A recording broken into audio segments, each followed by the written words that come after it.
backwards. We started kind of doing what we thought is necessary, started by kind of following this myth of like, oh, the so-and-so over there is doing this, the so-and-so is doing over there, doing that over there. This chain of the studios is famous for this, so we need to start this. This chain is famous for this, and we do. And you have to keep in mind that by the time we open the studio, we have been a part of the dance industry here for like over 20 years. Yeah, So you're well connected. We're very well connected.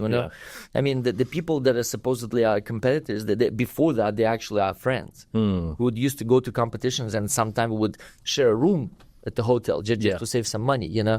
And of course we by doing it years and years and years, and then kind of seeing other people grow and having them see you reach certain success, you have a very good connection, and so people help you, people give you advice, and people tell you don't do this, do this. But really everything that I think there's no experience, there's no learning like learning by experience. Trial by fire. Exactly. And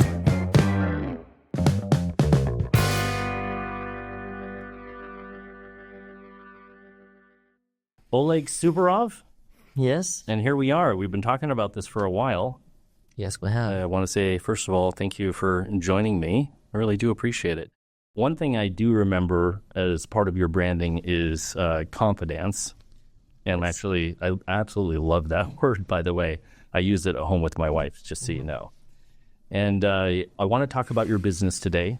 I want people to address their fears or resistance around dancing. I'm your trademark candidate for that, by the way. I'm 42 years old, and just now for the first time feeling like I'm committed to learning to find my confidence. Okay. So like, it's always fascinating to me. You're from Russia? From Russia, from right? St. Petersburg, Russia, yes. Can you tell me a little bit about your story, how you ended up in the United States, and how you ended up starting this studio? Of course. Dance All You Can. Yes. Well, Jason, thank you very much for inviting me to this wonderful studio and giving me the opportunity to speak on our behalf, the behalf of Dance All You Can, and to answer any of your questions.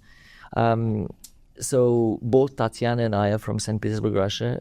We both have started dancing when we were 7 years old. I started I'm a year older than her, so I started ahead of her. So you're winning in that category. Right, yeah. So that was the only way I could ever beat her in competition. You hang that over her head. Yeah, as kids, we danced in two different studios. Did you know each other back then? We met one another. Tatiana will probably tell you a different story, but from what I remember, we were probably like 12, 13 years old. We were at one of an out-of-town competition, and we knew one another because we danced a lot of local competitions together. And so here we got to spend some time together, and we didn't become friends, but we became fond of one another. And then when I was... this was, by the way, when you were in the States at that point. No, this is still back in Russia, back in St. Petersburg. Yeah. Yes. Thank you for clarifying. So I quit dancing when I was about 15 or 16. I became interested in other things in life, Okay. And Tatiana kept on dancing, and at a certain point, I left. So it was still the USSR. My common joke about that is I left in '91 and it fell apart. So yes. Great. So technically, I'm not from Russia. I'm from the USSR. Yeah. But when did the USSR end up? It ended up in December of '91, and I left. Okay, so right before '92. So I timed it. Did you see the writing on the wall? Out of curiosity, I was 20 years old back then, and again at that point, it was nobody knew it. People knew what they knew for the last 70 years, for the last almost 80 years. And post World War II, then post revolution and everything, So it was the same mentality, same structure. Government kind of is involved in everything, and government is controlling everything and subsidizing everything, and so people had nothing to worry about. So luckily for me, I think I lived just in time where the next 10 years were really rough. I'll say the early 90s were really rough on the people in the entire post-Soviet Union territory. USSR and now Russia. Yeah. All of the Baltic states like Ukraine, Russia, Georgia, Kazakhstan, all of the republics, they suddenly just were left with not knowing what to do. What was the desire to leave the USSR for you at the time? I have an older brother who is also a dancer, and him and his wife, they were very established, very well established in Russia. And they just felt the opportunity in the U.S. was better, so they left in 1990. Oh, okay. And then I just followed his footsteps, and... so the intention was to come to the United States? Correct, yes. Got it. Yes. So they got established here, I followed their footsteps, and when I came in 91, I was not in dancing. I was just like, free-spirited young individual. You were 20 years old. I was 20 years old, So one thing led to another, and sooner or later, I still drifted back to the dance industry, I've done a few things. My very first job here in the States, I lived in San Diego. I was going to ask, where did you end up? Yes, I ended up in the heaven on earth in San Diego. I love this. It's my American motherland, And so my very first job was I did car detailing. There was a huge car wash in San Diego, and I'd like waxed and then did the interior detailing and all. So I worked there, and at a certain point, my brother says, "Well, if you won't change anything about what you're doing right now, job-wise, and you'll be you'll keep on making your minimum wage, and So he wanted you to search for greater. He wanted me to do better. My brother is very much a parent figure in my entire life. Is he a lot older than you? He's 8 years old. Yeah, so he more or less raised me. Did you say he's 80 years old? 8 years old. Oh, 8 years old. Yeah. Important clarification, but still, 8 years older. That is a and then he's like we're literally like 5 minutes away from one another. He still lives. I mean, he lives here in Huntington Beach, and so we're still very close. And in many aspects, he's still a big figure in our industry. Yeah. So long story short, one day he just said, "Look, dancing is something." So my thing with dancing was I was fed up with competing. At the time that I was, I realized that I need to work a lot harder to sustain the success that I've had since I was a child. So I just gave up. I said, "That's it. I'm done. I don't want to do it anymore." And so after I came to the States, I was still not involved, but right next to the industry, because my brother and his wife would compete, and I would go to the studio with them. Got it. And I would travel to competitions with them. So I would still know that there's this beautiful world. And sooner or later, we just had a conversation, and he said, "Look, you don't know how to teach," and my English was nowhere at that point. He said, "Go and take a few training classes." And so that's how I started back in the industry, And sooner than I was expecting, I found a place. In fact, I left San Diego. I left working at car wash in San Diego on a Friday of one week. And on Monday of the next week, I was working at one of the studios in Los Angeles. In fact, it was an Art and Mary studio in Beverly Hills. At the time, it was like number one studio in the world. So your brother was an owner of more than one studio? It was not my brother's studio. It was a friend of a family who recommended that I go and interview for a job, and I was hired on the spot. So that's how I got back into the industry. In the middle of LA, Beverly Hills? Exactly. Oh, wow. So here I am, like literally I went from making like $4.75 an hour to making $12 an hour. Yeah, more than doubling. And so I was money in 91 too. I'm telling you, I felt like this is it. I've arrived. This is the reason I need to arrive. Yeah, I'm so curious. Like, you grew up in what was at the time USSR. What was it like for you to experience American culture in those first few years as you're, doing the car wash thing and then jumping into this studio in a place like Beverly Hills, no less, and then, the money and the capitalistic society? What was that like for you to experience compared to your first 20 years in the USSR? Yeah, Jason, I'm going to disappoint you. I didn't realize. I mean, to this day, I'm like, I feel like pinching myself. To this day, I feel like, thank God that I had an opportunity to move here. The difference is indescribable. Today, the economical state of things in Russia are different. It's different. People can afford things. People have access to things and all. But back then, literally, everything had to be found. Everything had to be like gotten from somebody who knows somebody. Okay. And so it was a huge transformation, huge reality change where you suddenly just realize that there's no challenge of being able to access anything.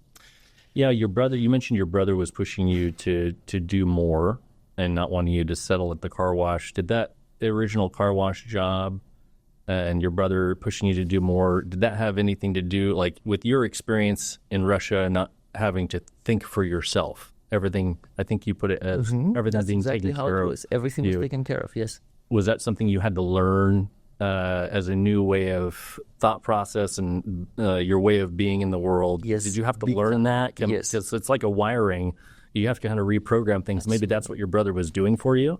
Yeah, Planting seeds? Absolutely, yes. And to this day, I'm still learning. To this day, I'm still adjusting. Well, to this there's day, 20 years of programming in your formative years. That's got to be part of your DNA to a certain and that's extent. generation upon generation upon generation. Sure, So yes, absolutely. So it was a huge turnaround. I feel silly talking about the availability of choices, the availability of food, clothes. It's endless cars. You shouldn't even start describing the difference is indescribable. Okay, so it's it immeasurable. goes beyond what you can describe with words, and it's interesting that you're pointing to, the generational aspect of it, not just your first 20 years of life, but also generationally. So I can really relate to that. On the other hand, I look at you and you're a self-employed owner of a dance studio and thriving. And do you point to your brother as giving him some of the credit for where you are today? Absolutely. Or all the time? Yes. Yeah. So interesting. Yeah. Okay. Thanks for sharing that. When did you and Tatiana get connected in the United States? So, yes. So I've been here for now about 5 years. So I shortly after getting back into teaching, I found a partner and I started competing. And, here I am dancing with this young lady that we were partners with, and so my brother obviously kept on competing. Him and his wife, they kept on competing too. And in one of the European trips, they ran into Tatiana and her partner at the time. My brother so him and his wife, they were quite well established in Russia, and so many of their friends who now, thanks to the ability to travel, that they all started kind of going everywhere else in the world. And so my brother invited Tatiana and her partner to come and spend some time with us here in the States and maybe do a few competitions. And so they did come, and it just so happened that both Tatiana's partner and my partner were much older than we were. And coincidentally, both their partnership and my partnership were coming to a point where our partners were kind of ready to retire, and we both were still a little too young to retire. But so more than that, we as it turned out, we both had not a huge crush, but we were fond of one another. We really enjoyed each other's company, even back when we were like little kids. And so this is the old attraction. Also culturally, and just the connection there too. And we understand we were from the same time, from the same city. We didn't have to explain the jokes to everybody. And not to mention, I fell in love, and so so this was September of '96. She was leaving to go back to Russia because she still had a few commitments to complete a few competitions, and her ex-partner were Russian national representatives to the World and European Championships. Oh wow! For many years, and so she couldn't just drop everything and go. So she still had to do a few official tournaments and all. If I wasn't intimidated before by the people that are training me to dance, now I am. Now you are. Well, I'm not done, Jason. You will get even more intimidated. So, long story short, we were hoping for her to come back in January of next year, but back then we had no. Well, the internet was already there, but or was it 96? Kind of, but not really. But not available to people. So we started calling one another, and I remember my phone bills were like $600, $700, $800 a month. And so in one of the conversations, so what are we waiting for? Just come on over now. Yeah, sure. And so she ended up coming back in October, and she pretty much stayed here ever since, And then, of course, we started dancing together, and I do love being my own drum, but we had a fairly successful career as a professional couple. We danced together for almost 10 years. We won the National Rising Star Championships, which is like a big deal. We made the big final. We were in the national final for 3 years before retiring.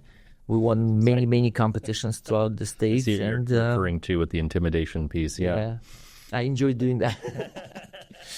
So long story short, we had a great fulfilling career. I'll speak for myself. I don't know how successful Tatiana would consider this, but so in any case, we retired in 2005, and and then it took us a few years to start a family. So our son Zachary arrived in 2011. What a great kid!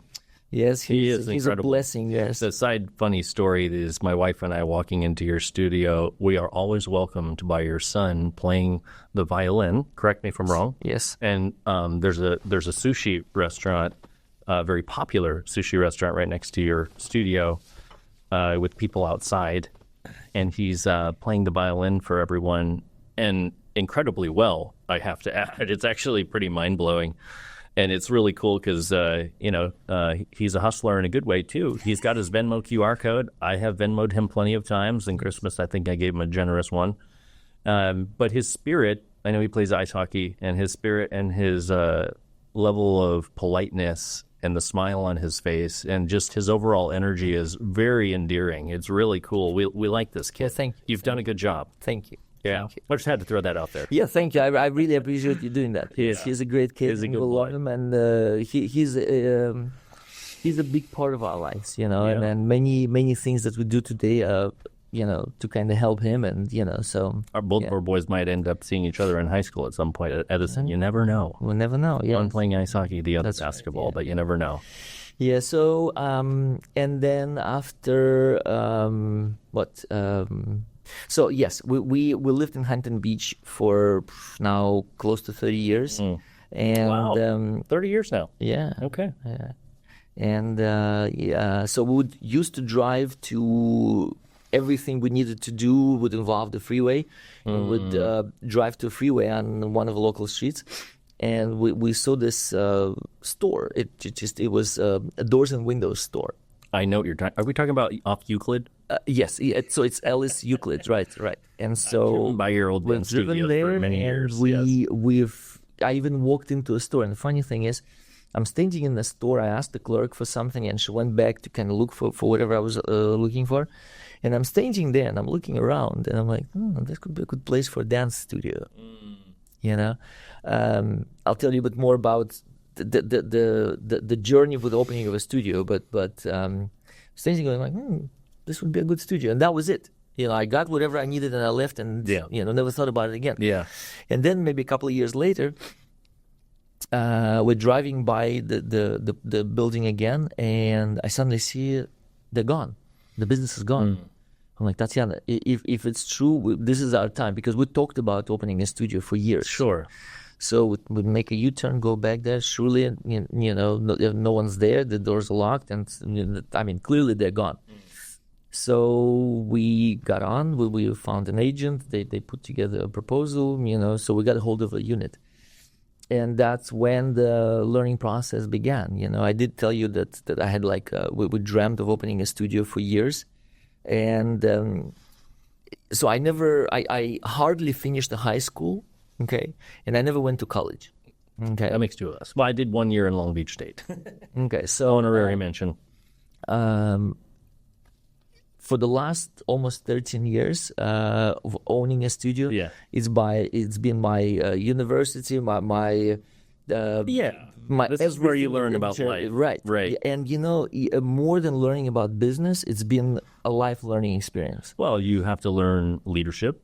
You have to learn communication. You have to learn human connection. You have to learn accounting, right? Numbers, marketing, business sales, planning, marketing, staff training. Yeah, the list goes on and on and on. Yeah, it's the hero's journey. It really is. It was for me in my own way, so I can relate to that. I do want to let you know that I drove by your dance studio, not knowing you at the time, for many years. I know. This is pre-COVID, right? Because you were in that space pre-COVID. We were there for like 8 years, including the COVID, and then I would always look at it though, Oleg, and I'd think to myself, I probably should. One day, one day. Yeah.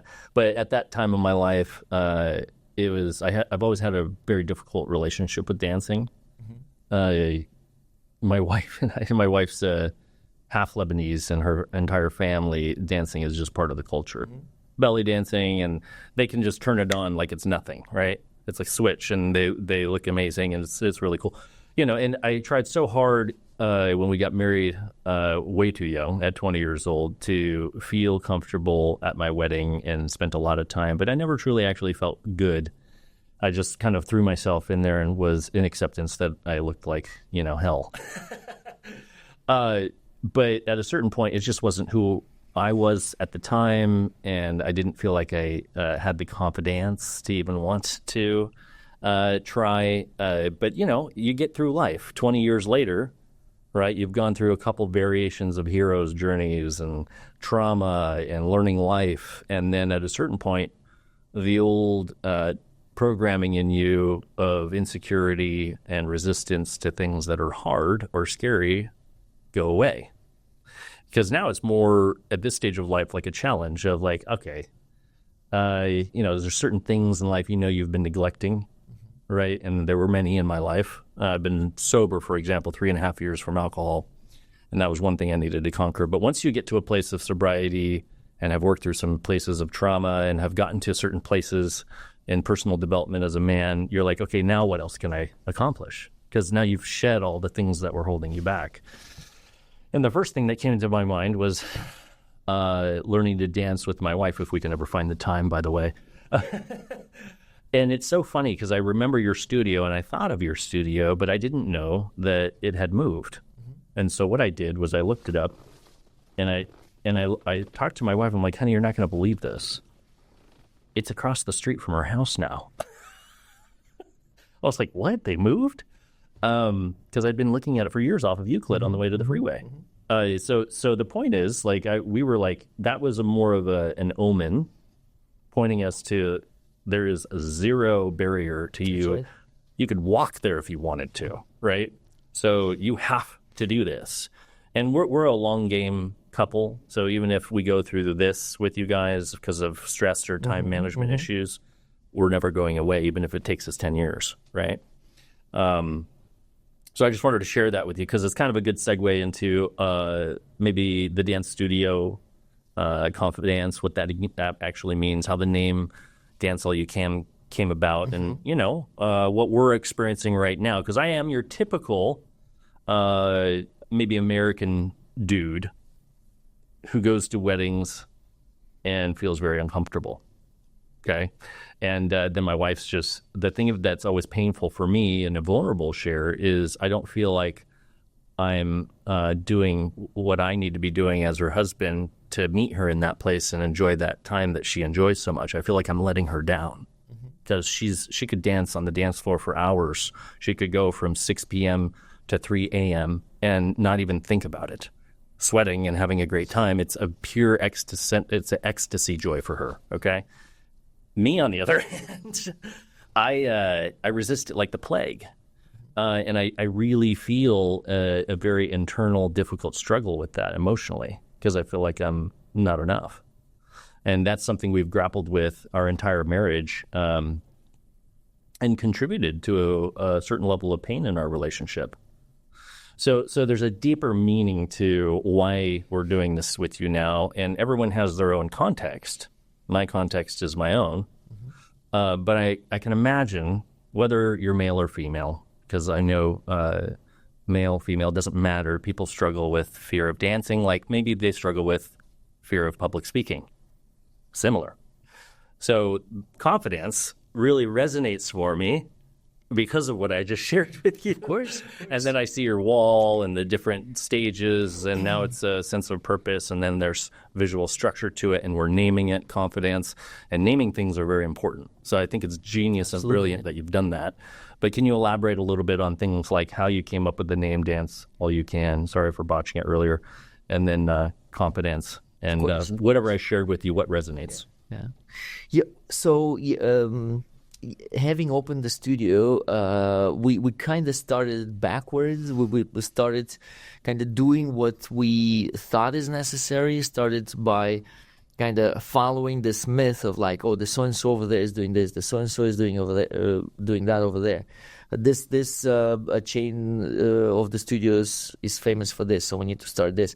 This chain is famous for this, and we do. And you have to keep in mind that by the time we opened the studio, we have been a part of the dance industry here for like over 20 years. Yeah, So you're well connected. We're very well connected. I mean, the people that are supposedly our competitors, before that, they actually are friends who would used to go to competitions, and sometimes would share a room at the hotel just to save some money. And of course we by doing it years and years and years, and then kind of seeing other people grow and having them see you reach certain success, you have a very good connection, and so people help you, people give you advice, and people tell you don't do this, do this. But really everything that I think there's no experience, there's no learning like learning by experience. Trial by fire. Exactly. And so initially the name Dance All You Can came from the concept of, so when we were little kids, nobody asked us what style of dancing we want to pursue. So we had 3 categories. We had like ballroom dances, or like they were referred to as a European program. And the European program would have waltz, tango, foxtrot, Venus waltz, and quick step. There would be Latin American category, and that would include. Well, salsa was not. This is so long ago. The word salsa was not around back then. I'm talking about the like early '80s. That I started. And so so the dances that would be rumba, cha-cha-cha, samba, paso doble, and jive. And then there was also a category that was referred to as a folk program. And being that the USSR, everything had to be controlled by the government. The government said, well, you don't do this unless you do this. Okay. And so they didn't care how old you were, how successful you were. You had to participate in every one of the 3 categories to enter a competition. Wow. Okay. And so we learned to dance by learning all of the different styles. Got it. So when I came here, I very quickly noticed that, well, it's a country of choice. It's a country of freedom. If somebody doesn't like waltz, they don't do waltz. Okay?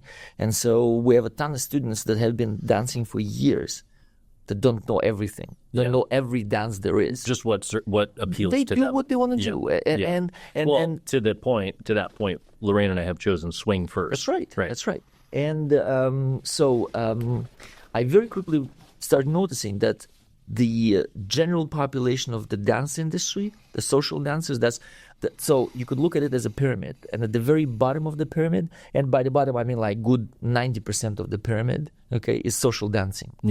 Only very, very small percentage at the very top ever gets into performance, and the performance could include doing a little showcase at the studio, doing a little performance like at the spotlight at the party, some of the studios, or it could also mean going to a competition. So it's a very, very small, like it's not even the tip of an iceberg. It's a very top of the tip of an iceberg that includes the competitive or the performance industry, performance part of the spectrum, So people don't do everything. People do what they want to do. And so, but another part of the reason that happens is that oftentimes a teacher is successful enough in just one category and they don't pursue anything else. So I have many friends who are extremely good at, let's say, just the salsa or just Argentine tango or just the country dancing, And because they're so successful in just the Argentine tango, they don't want to waste their time doing anything else. And their following is also only interested in the Argentine tango. However, when the person starts like you and Lorraine, you don't know where you are. You don't know what you're going to like or not. So I believe it's a job of a good promoter. So one of the realizations with the opening of a studio was that with our marketing attempts, we also became, so not only with dancers and teachers and specialists like judges and consultants and things such as that, we're also promoters. We promote the art of dance and the joy of dance to the normal people, not to just the existing dancers. Because that's what we did before the opening of the studio. We're experts that people came to for their professional opinion. But now it is, and I'm excited to announce that I'm almost a lot more excited about teaching people like you and Lorraine than somebody who already knows everything, or somebody who thinks they know everything about everything. Sure. So long story short, there are niches, okay? And to me, that's kind of boring, okay? Today, I enjoy the fact that I know a lot about the Argentine tango, the salsa, the country dancing, and many other aspects that normally are like just kept to themselves. Okay. So the name Dance All You Can came from like dance all styles of dancing. I understand. You know? Yeah. Thank you for sharing that. Would you say that because of your background in the USSR at the time, that's kind of the reason you were able to do that in the first place, is because you were exposed to all the different genres? I was able to dance, period, or I was able to dance different genres? Just different genres. Yes, because it sounds like you didn't have a choice back then. I didn't if I have a heard you choice. correctly. That is correct. Yes. Yeah.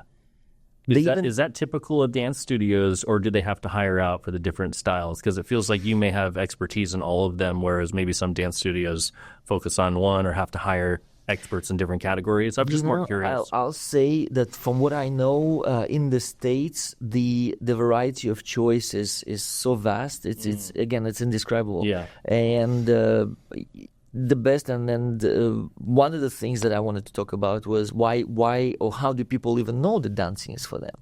So everybody is pretty much responsible for their own success, and that is predicated on their desire to go and try. Yeah. So there are many different studios, and there are studios who do just one profile, and they're happy with that.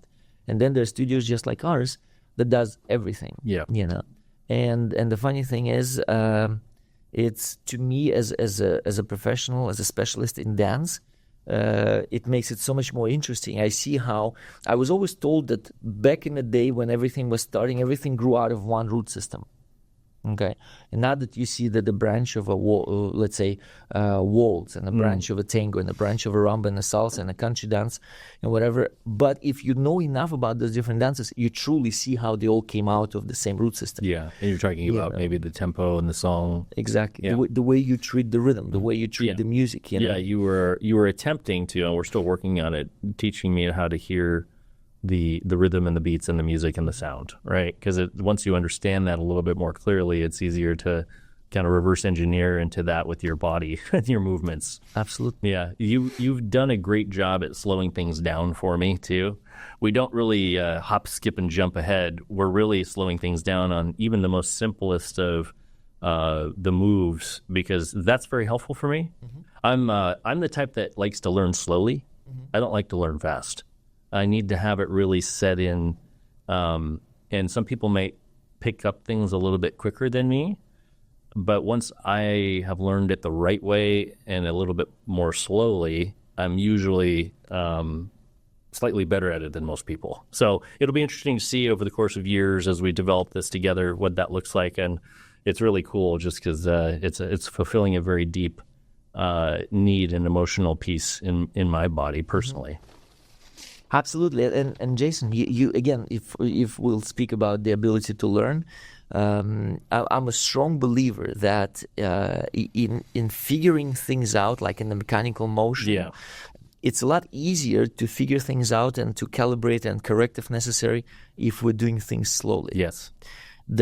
In actual dancing, the speed of execution is dependent on the speed of the music being played, so the tempo. Yeah. Okay, the tempo will dictate how fast or slow you are. But in the process of learning, if an individual, if it's a couple or just a single dancer, if they're trying to figure, if people just want to enjoy dancing, they can dance it however. Right. Okay?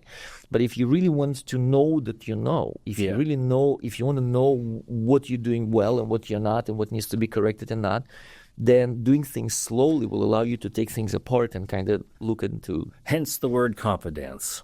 And exactly, and the word confidence. So again, getting back to the name of the studio and the confidence. So clearly, English is not my native language. You're doing great. Well, thank you.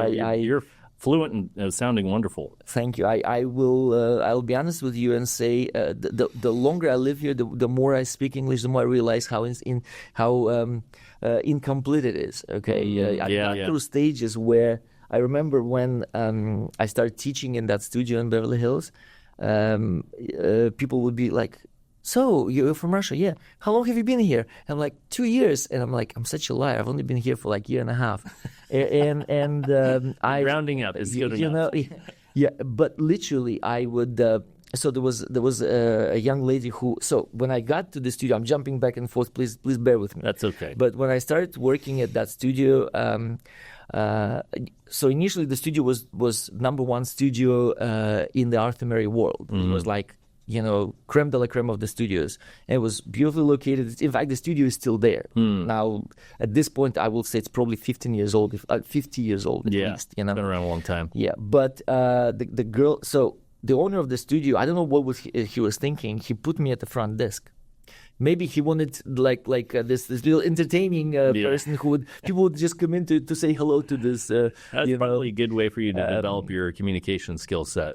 Right, and so there was a girl who was she was a good friend, but she would also make fun of my English, and somebody would come in and she would say, "Oh, this is Oleg. He's from Russia. Ask him to say shit," And so there were many funny moments. I'm teaching this older lady, and she was I knew how to dance, but I didn't know how to teach it. Yeah. And again, English wise, I was just barely getting by. So I'm teaching this lady, and so I've only been at the studio for like maybe a couple of weeks, and she's been dancing for a few years. And we're dancing, and I'm like, "You're Russian, you're right." And she goes, "No, you're Russian, I'm Russian." So there were many moments like this. And so, long story short,